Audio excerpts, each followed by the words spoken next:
ఆత్మసాక్షి ఆ మధ్యన north India మొదట్లో 2019లో సక్సెస్ అయింది. ఆ తర్వాత అన్నిట్లో కూడా ఫెయిల్ అవుతూ వచ్చింది.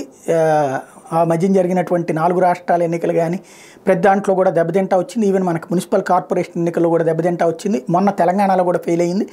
అయితే సర్వేలు అయితే చేయడం మానరు కదా, ఎవరైనా ఫెయిల్ అయ్యామని మానేస్తారా? ఖచ్చితంగా తర్వాత దాన్ని సక్సెస్ కావాలని కోరుకుంటారు. ప్రస్తుతం ఆ సంస్థ ఆత్మసాక్షి ఆల్రెడీ పేరు మార్చి నడుపుతున్నది.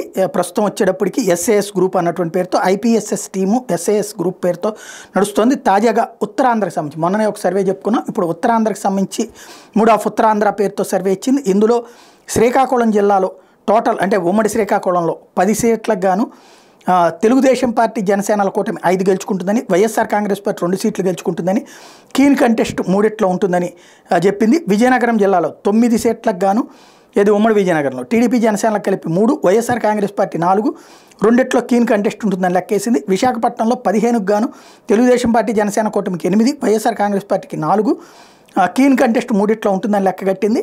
టోటల్గా వచ్చేటప్పటికి ఉత్తరాంధ్రలో తెలుగుదేశం ఆధిపత్యం ఉంటుందని, 34కు గాను 16 తెలుగుదేశం జనసేన ఖాయమని, వైఎస్ఆర్ కాంగ్రెస్ పార్టీ 10 ఖాయమని, 8 కీన్ కంటెస్ట్ ఉందన్నటువంటి లెక్కేశారు. ఇందులో టీడీపీ జేఎస్పీకి 49.5% శ్రీకాకుళం జిల్లాలో, వైఎస్ఆర్సీపీకి 47.5%, ఇతరులకు 1.75% ఉంటుందని అంచనా వేశారు. సైలెంట్ ఓట్ ఫ్యాక్టర్ 1.25% ఉందని. అట్లాగే విజయనగరం జిల్లాలో టీడీపీ జనసేనకి 45.8%, వైఎస్ఆర్సీపీకి 50.25%, ఇతరులకు 1.95% ఉందని.